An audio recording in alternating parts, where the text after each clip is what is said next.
welcome everyone to episode 2 of the DeakHeads podcast. My name is Rob Delves and I'm accompanied by Sean Jessman, as always, and Damon Bednarski. Firstly, though, we'll introduce and say hi to Sean first because Damo's got some exciting news for us to share. So good afternoon to you, Sean. Hey, Rob. How are you? Yeah, pretty good, mate. How's things down in Pakenham? Pretty quiet at the moment. The sun's gone away. It's raining. Not very nice out here, but yeah, right. Looks like you got a fresh fade there as well, Sean. My girlfriend Molly, she's been pestering me to give me a haircut last few weeks, and I caved to the pressure, and this was the end result. So. Oh, okay. Yeah, right. Well, let us know when she finishes that one, Sean. And then we've also got the most important member here. We've got Damon Bednarski. G'day, Damo. How are you, mate? Yeah, good, Rob. Good. Mate, where are you, Damon, at the moment? Can you just fill everyone in? Yeah, I'm up in Sydney at the moment. So one of the lucky or unlucky people that got to travel during the bubble. I'm up here with the Melbourne Renegades women's team for the Women's Big Bash. So we're doing our 2 weeks of hotel quarantine at the moment. So I'm at the lovely Ibis Hotel with a great view of ANZ Stadium. Look out. And how are you finding it there, mate? Not too bad? The food's okay? Food's good. Well looked after here. Can't complain. If anyone from New South Wales Health is listening. There's one thing that we did want to touch on before we went any further, and I introduced the podcast as DeakHeads. And I think it's probably something we should touch on, given that the first podcast we didn't introduce ourselves as that. So I might open this one up to you or Sean. Damo, what's DeakHeads? Where'd that come from? Well, we're all one, but in a more on a more serious note, I guess it was potentially going to be the business name at one point, or it was thrown out there. I don't know how serious that was. Yeah, we didn't take that one too far, I don't think. But it was pretty much just that we all went to uni at Deakin. Try not to take ourselves too seriously, and so the name DeakHeads sort of sounds like another name that we may be referred to as. So we decided to run with. And it seemed quite appropriate. Yeah, that's true. And so if people are looking at maybe the podcast cover art, they'll see a Mount Rushmore on there with our three heads engraved in there, and they'll see another guy, an older gentleman on the far right, and that would be Alfred Deakin. So that we just sort of had to throw him in there as sort of the cornerstone of the pillar that ties us all together. So if you've seen that and you wanted some clarification, that's why Alfred's on there anyway, and a bit of a background as to why we've called it DeakHeads. And that's probably a good tie-in to the next point as well. So if you want to listen to the first episode, that's more of an introduction of the podcast and who we are. You can have a look at that. That's up on YouTube and Apple Podcasts, and I think we're still waiting on some confirmation from Spotify, but that won't be too far away. Yeah, I think Spotify think we are DeakHeads. That's why they haven't let us on yet. So today's podcast, then, which we'll probably get into today. The topic today is return to sport and getting back into the gym. So in Victoria, we can see some light at the end of the tunnel in terms of going back to community sport and going to the gym. So we wanted to start off this first sort of topical podcast, if you like, looking at effectively returning to sport and to the gym as well, particularly for people that have had quite some time off, and that can be quite problematic. So what we want to do and in this podcast is sort of go over the steps you can take to do that safely. So we might open this up with the two resident S&C coaches and returning to sport. So if we can sort of touch on the importance of returning to sport and what we should sort of cover over the course of this podcast. The most important thing would be don't go too hard too early. And it's going to be the hardest thing to do because we haven't been able to do a lot during this lockdown, and it looks like gyms being back and sport being back might be the first thing that we're allowed to do. And so I remember something that Darren McInnes told us on our first day of the internship at Core Advantage was always ask yourself, is the juice worth the squeeze? I don't know where he got that quote from. I'm sure he got it from somewhere, but it's essentially weighing up risk versus reward. And so if we're going back to sport, maybe end of October, mid-November, that gives you 4-6 weeks until a Christmas break. The reward, if you really push it, then you might be able to make some adaptations and some gains. Absolutely. But in terms of the big picture, these strides aren't going to be astronomical in any sense. So when you weigh that up with the risk, short term, if you do too much, you might be too sore that it then compromises your following sessions, which isn't the end of the world, but it might affect you a little bit in the long term. But the big one, the big risk is if you go too hard and injure yourself, then you've just gone and set yourself back. You're not going to get it perfect. No one's going to get it perfect. I think even all three of us can say that at times we go too hard with it and we still try and find that sort of that balancing act. So you just got to tinker with it. It's never going to be perfect, but always, try not to go too hard too early if you can. Yeah, absolutely. And I think it's sort of the old, it's the new shoe effect, I think is what it is when you buy a new pair of runners, what you want to do is immediately go out and run as far as you can or whatnot to sort of test them out. And I think that's what we might potentially see, particularly with sport and gyms opening up at the end of the month. We might see, it's that effect of something's been taken away for so long, then we'll overindulge on it when we get it back. And Damo, this is probably a good aspect for you to touch on as well as an S&C coach, is that that players, when they want to come back to training or pre-season, they've all done different things. So maybe you can sort of touch on that aspect as well, that all these players will have and will do different things.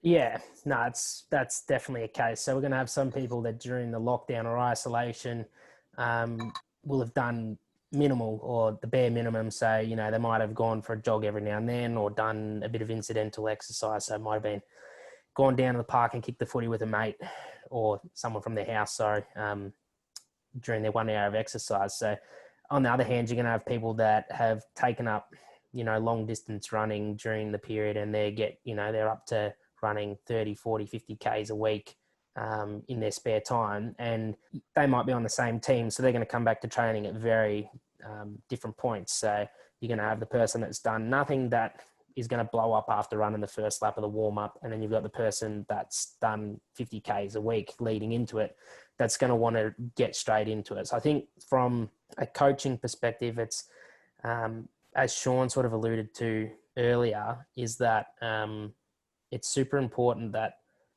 I guess, that 4 to 6 weeks before Christmas is more of just a reintroduction to exercise and physical activity rather than trying to get too many gains out of it, because those 2 months, you'd have to be doing some extremely tough training. And then most of you are going to stop for Christmas for 2-3 weeks, drink a lot, eat a lot, and then come back and probably be, 5 steps behind where you were in that period anyway. So using that as more as a reintroduction to sport. So if it's, simply just reloading kicking, because that's where you're going to get injuries in preseason as well. So rather than going and kicking 150 times in the first session, slowly build up, start with 20 the first session, move into 30 the next. So, come Christmas time, you've got that loading up, and then, you can really start to work on the fitness gains and the strength gains after the Christmas break, when you're going to do, a 2 month, possibly more pre-season and straight into a season where you're going to maintain that. So that's very important. Yeah, absolutely. And then what might be a potential aspect or hindrance in effectively returning to play?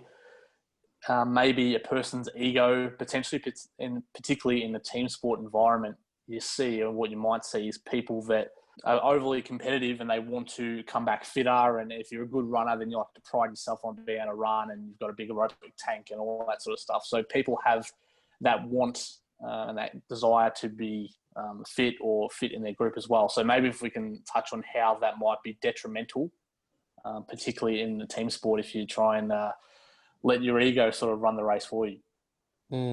I think this is one that might actually be eliminated a little bit, because by the looks of it in Melbourne, it's going to be that it's going to start off with groups of 10 training potentially. So from a coaching standpoint, obviously you don't like to group people based on fitness, because that obviously people are going to know what's going on there as well. But it might give you the advantage that, okay, the guys that have been doing a bit, how about you come to this group of 10, and then the people that haven't done as much go to this group of 10, so that you can sort of be a bit strategic about how you're returning the players to training. There's still always going to be that competitive edge where someone's going to want to show what they're doing or how much they've done over the pre-season. So I think from a coaching perspective, or, strength and conditioning perspective, is to make sure that, you might start off with a 2K time trial that everyone's going to be involved in, but from there being strategic in how you're planning your sessions. So, keeping the conditioning smart. So you might do MAS running or something where you might usually only have 4 groups. You might have 6 or 7 to spread out your fitness groups across that, and make sure that people are doing what they're probably capable of doing.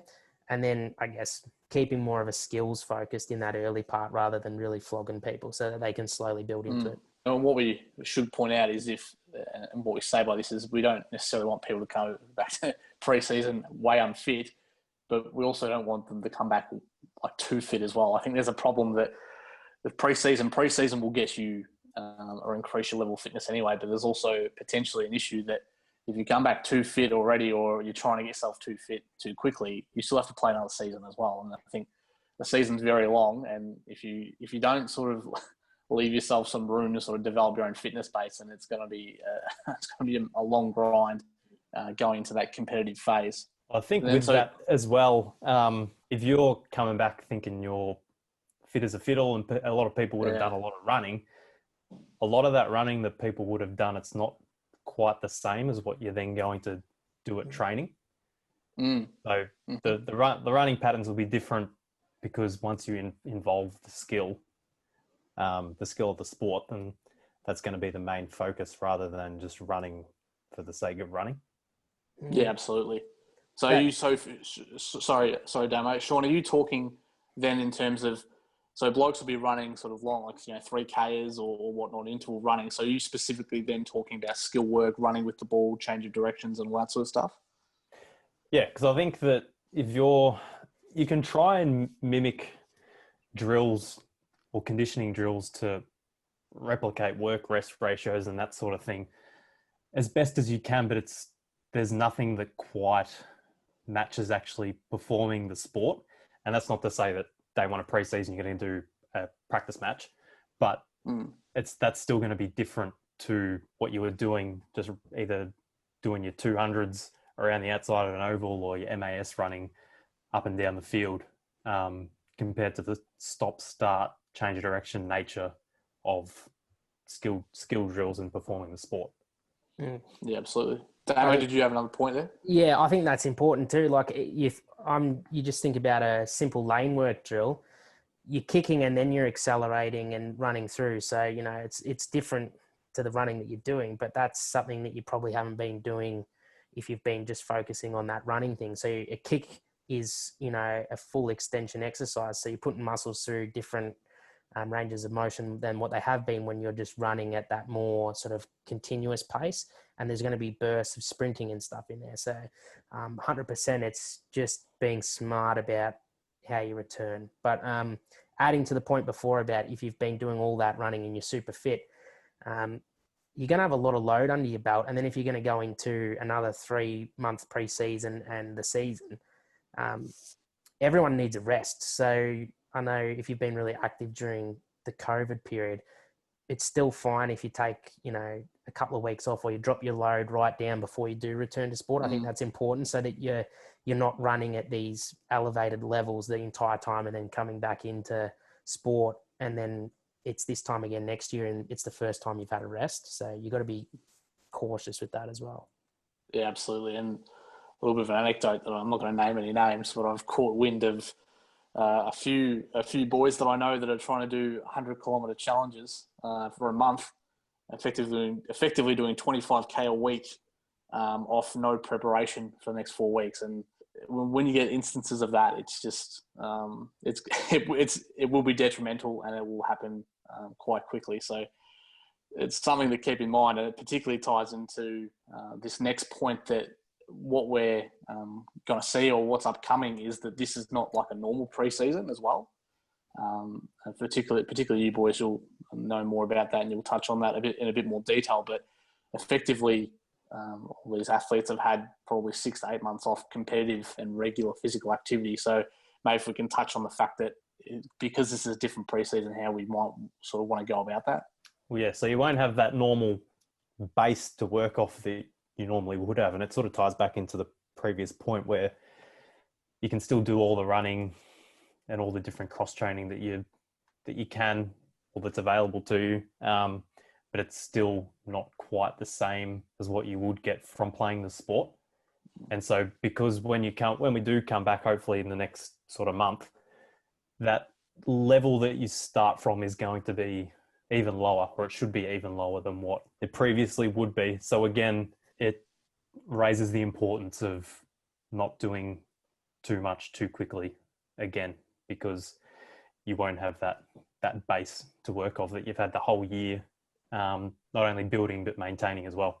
From a gym perspective as well, which we haven't really touched on, but a lot of people have been doing the home workouts and all that sort of stuff, but it's when you actually get back into the gym for the first time and actually start loading up with weight, that's going to be a big thing as well. So that's going to take time as well. So you're essentially starting back from maybe not square one, but square five, where you may have built some strength over this period and body weight and all that sort of stuff. But when you actually get back into the gym, you're going to have to start at lower weights and build up again. So you're going to have to do essentially a hypertrophy phase. So build the muscle mass again, build the tolerance to the weights. For some people that might take 3-4 weeks. Other people that might take 6 weeks, depending on how much you train. So that's essentially 6 weeks that you've got to spend to get yourself back to, general strength training, not even, maximal stuff. So it could be an extended period of time. So I think that's one important thing for people that maybe aren't going back into sport in the running and that, but getting back into the gym, is to remember that you've got to have a slow burn on it, and don't try hit your PBs in the first session, because you won't be able to move for a week after that once you add the resistance. So that's an important thing to remember as well. If you do go too quick, it can take a couple of weeks for it to actually show up, like the overtraining effect. Like if you start hitting the weights, like you might feel a bit of muscle soreness for the next few days, but you can usually, after a few sessions, that starts to go away. But it's more the effect on your tendons and your joints. If you ramp it up hard for a few weeks, it might not actually show up straight away. So it sort of highlights the importance again of just building slowly and taking it gradually. Absolutely. And that's a good point there, Sean. Ramp. People would have heard ramp before. What does ramp it up mean? And how could people find out more about ramping it up? Good that you asked there, Rob. I think they'd want to visit triaxperformance.com and check out our warm-up blog. So the ramp warm-up blog. So we've got ramp is raise, activate, mobilize, and potentiate. So that's the effective warm-up strategy that we sort of support, and we've got a nice little article on the website about it.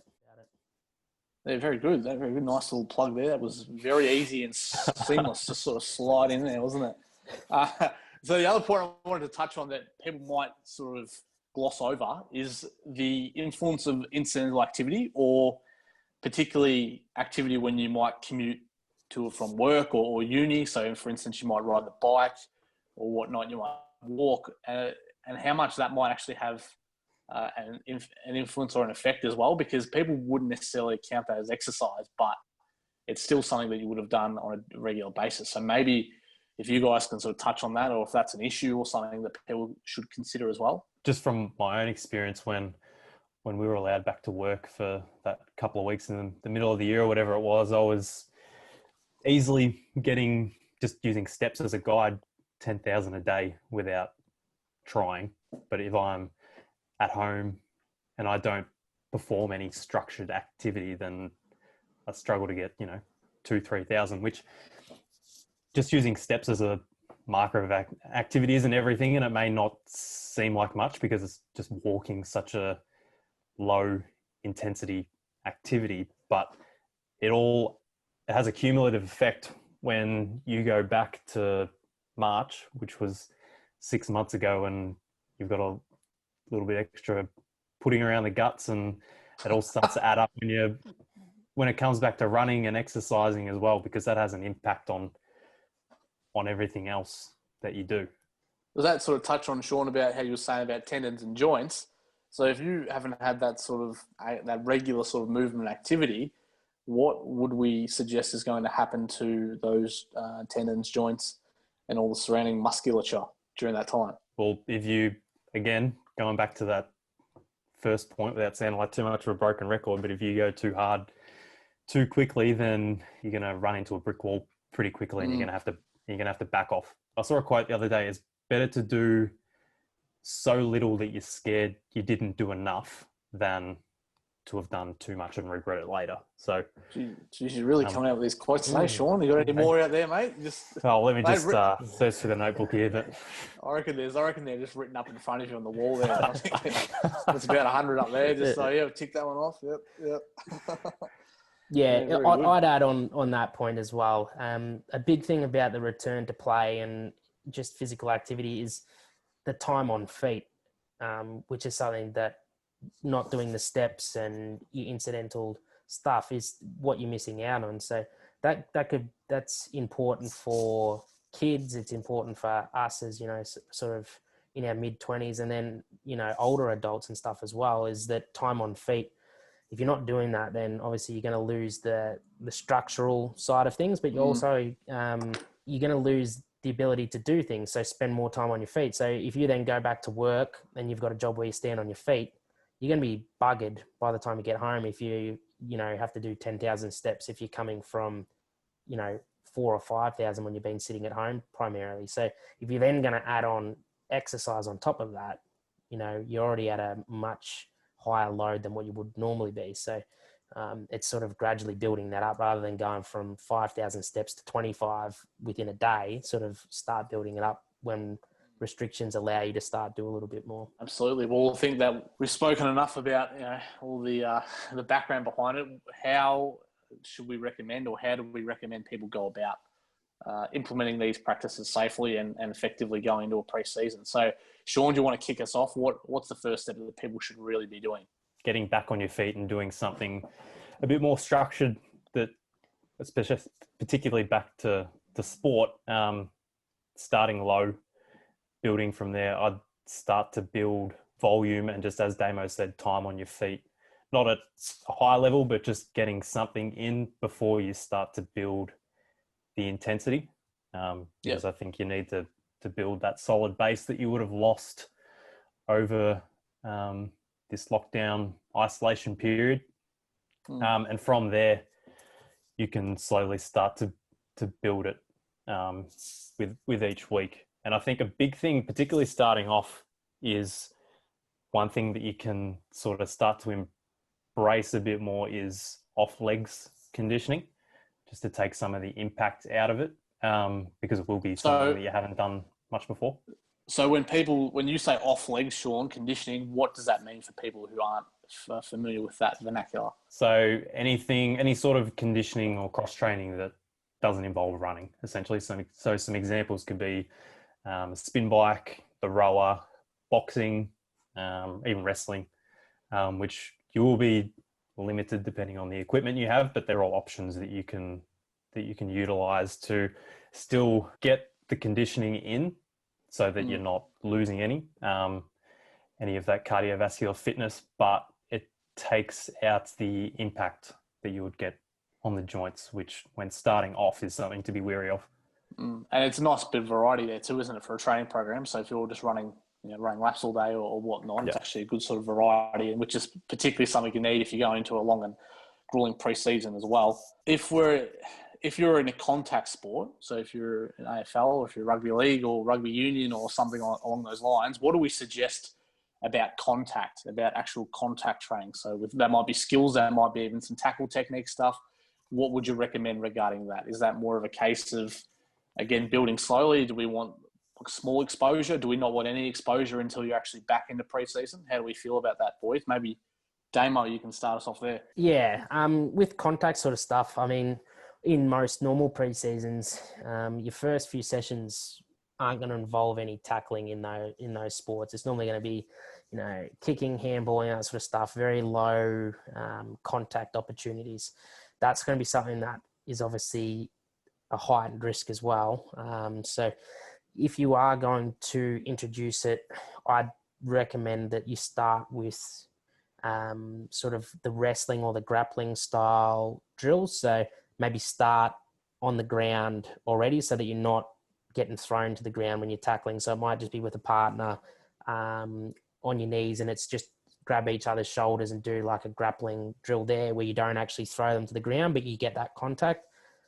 Once you've built up from that and got a tolerance to that, then you can sort of go, all right, again, from like on your knees, move into a tackling motion where you actually take them to the ground. Again, progress that a little bit, and then you can sort of move to either doing that from a standing position or adding in, some contact in your lane work drill. So it might be just getting some contact on with some bumps, different things like that. And then, I mean, most clubs that I've had experience with, you're not probably going to hit full contact until after the Christmas period anyway, but it's nice just to give some exposure in that pre-Christmas period with that sort of stuff and then move into it after that. Yeah, very good. Sean, and from a particularly footy perspective, you have anything else on that? I think Damo touched on it as well. It again sounded like a broken record, but if you just tie everything back to start small and build. Yeah, so that will, again, so if we want to build, so we're a few weeks into it now, how do we go about building? And gradually sort of implementing higher load? I know that particularly for if you're doing some running or whatnot, it's always that old adage of adding 10% of a variable. So if you're doing some running, particularly sort of maybe like interval or distance running, it might be increasing, distance by 10%. It might be for intervals. It might be doing an extra rep or whatever it might be. So if we want to talk about now building upon your training, particularly into the pre-season.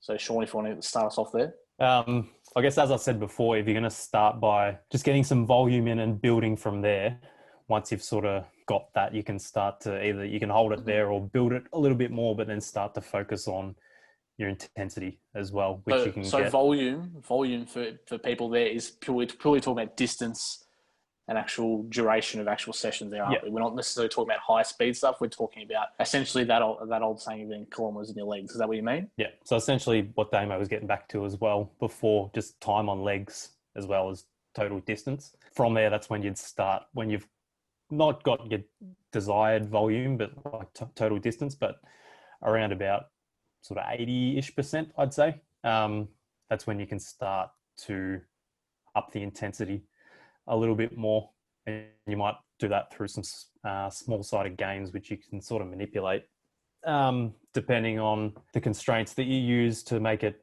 harder or easier. You can change the running drills, as you said, Rob, to increase distance or even to shorten distance. Yeah, absolutely. Damo, you've got a lot of experience, particularly upping intensity with soccer and a lot of pre-season work with soccer. Do you want to sort of talk about incorporating that intensity? Because I know they like to do a lot of on-ball sort of skill work, like as to complement their training as well. Yeah, so it's a similar sort of thing to what Sean was touching on. Most of the time it's going to be small-sided games conditioning. So you'd be looking at, if you're going to increase the intensity, so you can do that a couple of ways, but normally it's either expanding the playing area or reducing the number of players in the game. So that's a way that you can increase intensity, because the player has to cover more space when you expand the size, or when you take the number of players down, again, they're going to have to cover more area within that space and have more accelerations and movements to get the ball, because there's less players in there. So that's a simplified way of looking at it. But again, it all really comes down to what Sean was talking about before. When we're upping it, is the relationship between volume and intensity. So yeah, the 10% rule is great And that's how you need to apply it. But with volume and intensity, obviously we can't operate at 100% volume and 100% intensity. It just doesn't work. We can't run as fast as we can for 10Ks. It's just not possible. So it's making sure that if we do increase the intensity by 10%, we either got to hold the volume the same or drop it down to make those accommodations. So don't keep, doing 5 kilometers every session or, more than that, and then just keep upping the intensity. You have to compromise a little bit. So if we're going to work harder, we work for a little less time. So, yeah, absolutely. That's a great point, because I think a lot of people get confused by that 10% thing, is that if you're going up by 10%, they think everything has to go up by 10%. But very important to only emphasize that you do one of those variables at a time. So that's good. Damo and Sean both touched on these things called small-sided games earlier on. And I think, just off memory, there might be a blog post coming up about that soon. So just keep out for that if you want to learn a bit more about that.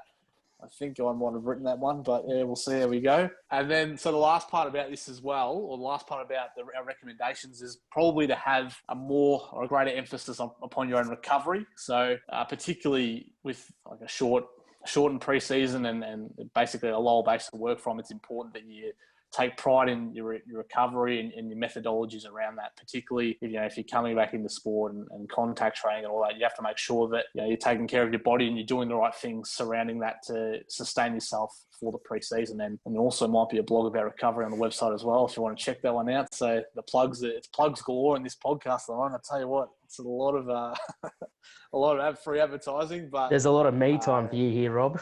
No, mate, I just delegate to the wisdom that you two impart upon everybody else. So I'm just trying to facilitate and sort of dish out. I'm sort of like the Jimmy Butler of this trio at the moment. So if you've seen Game 3 of the NBA Finals, well done to Miami and Jimmy Butler.